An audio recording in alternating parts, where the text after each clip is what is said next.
I must be invisible. It's like I'm here and I'm there, but I'm not here and I'm not there. They pretend that I'm not there. I'm here. Really, I am.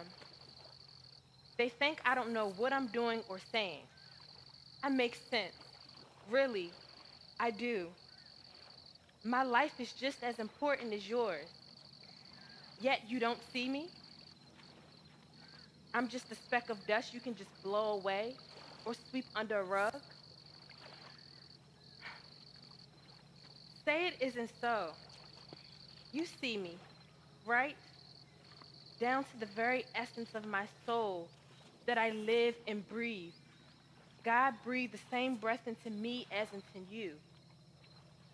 Why do you treat me this way? What have I done to you? Why can't I be heard? Why can't I be seen? I want to be seen and heard. Stop overlooking me. I'm not invisible. Stop over talking me. I have something to say. Sometimes I may be a ball of emotion. Who isn't? We all feel the way that we are made up to feel. Stop making people feel less than nothing. Yes, I can't and no longer will be invisible. Let us be awesome. Let me be great. Let me have a voice. Let the world see me. Yes, I can't and no longer will be invisible. I will cast my shadows on your doubts. Hey, here's a thought. Maybe I'm just too much for you to see. Maybe your life is not at all what you make it out to be. The lies we tell ourselves. Yeah, yeah, that's it. You do so to lessen your insecurities and to strengthen your worth. Meanwhile, you make me not see myself. You make me think that I'm invisible. You make me think less of myself and question my very existence. Hmm. The things embedded inside the core of my brain. My head is heavy. My heart is weary. My thoughts are diffused. My mind is preoccupied. So many questions pondering inside my mind. How can I make them see me? Am I that forgettable? Am I just a waste of space? Hey, world, open your eyes and see that I'm here. Mostly these days, I've been down, like really down in the dumps. I don't know why. I guess it be like that sometimes. You know, every now and again, we need a little kick in our butt as a reminder to regroup. I got to think about my life choices. I must succeed. I can't fail.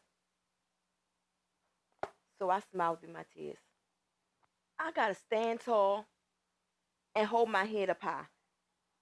I'm a strong black woman. I'm smart. I'm brilliant, even. I have many talents. I really do. Yet, I still have my tears.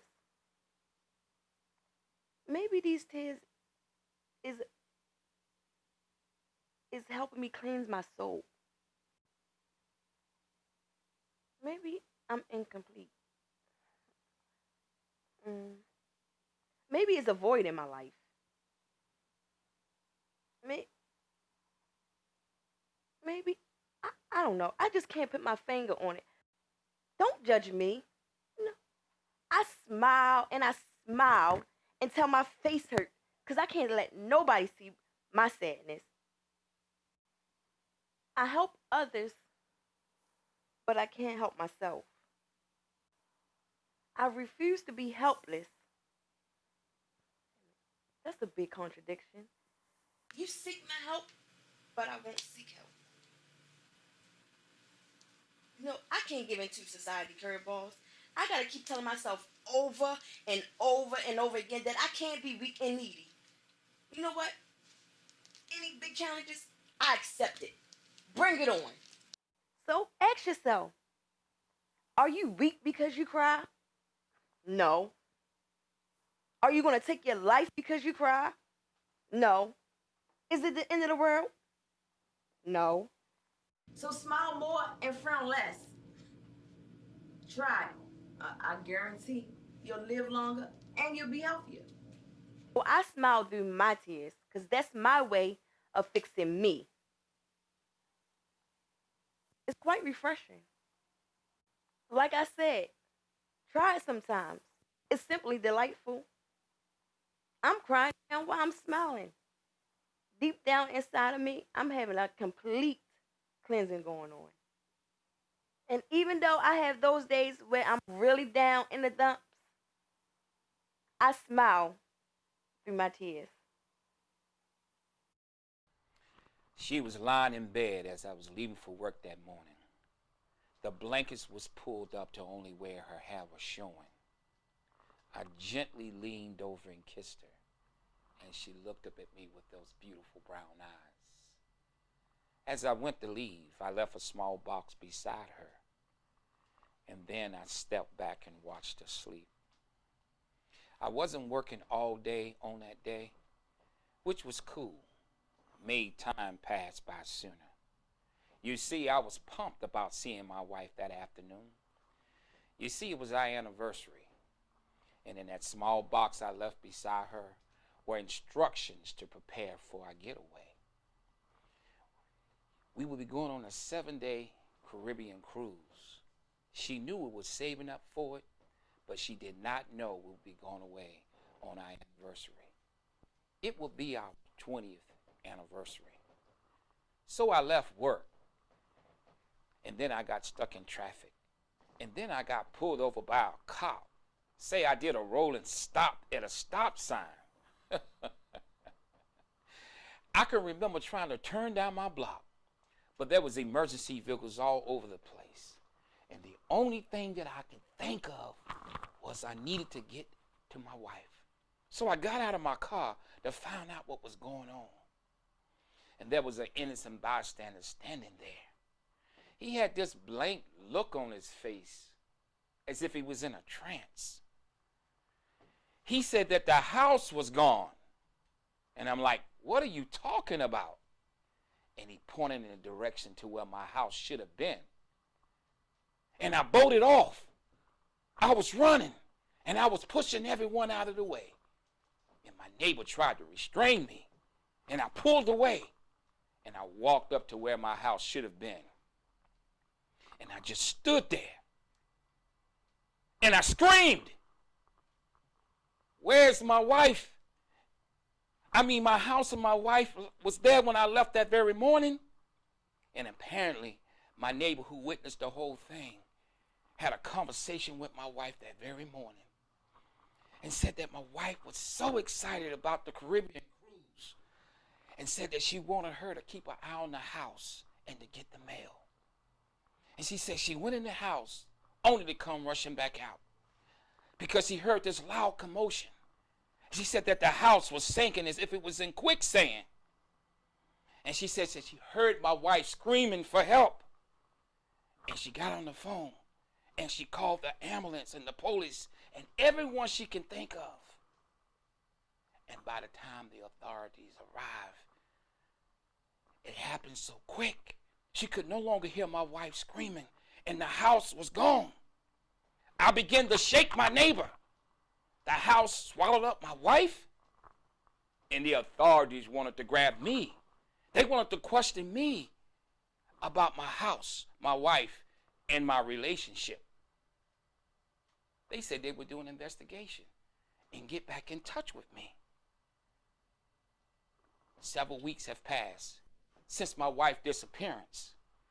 Yes, I say disappearance because there was no actual body ever found. And the authorities said the cause of the collapse of my house were termites. We had an infestation of termites. And surely I'm not an idiot.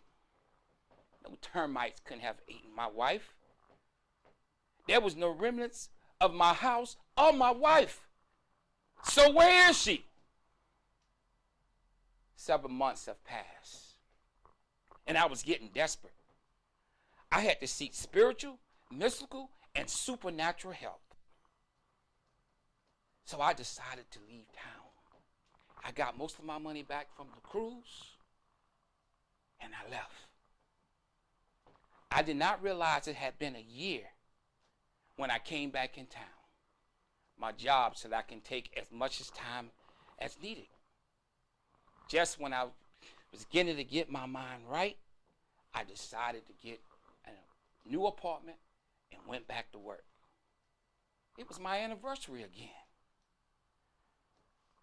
Just when I decided to go home, I just so happened to take the path that led to my old house. And to my surprise, my wife was standing there with her bags. She was waiting for me to pick her up. So I picked her up, put her bags in the trunk, and began to take her back to my apartment. She never asked why we was going to my apartment instead of a cruise. She actually never said anything. She just sit there. And when we got to an apartment, we went in, and she sat down. It was like she was there, but she really wasn't. So I ordered dinner, and we sat back and watched a movie, and we fell asleep in each other's arms. When morning came, she was nowhere to be found. I looked inside and outside, and I never told anyone up until now that I've been seeing my wife for the last 5 years on our anniversary. I can't explain it. I really don't care. I'm looking forward to spending time with her.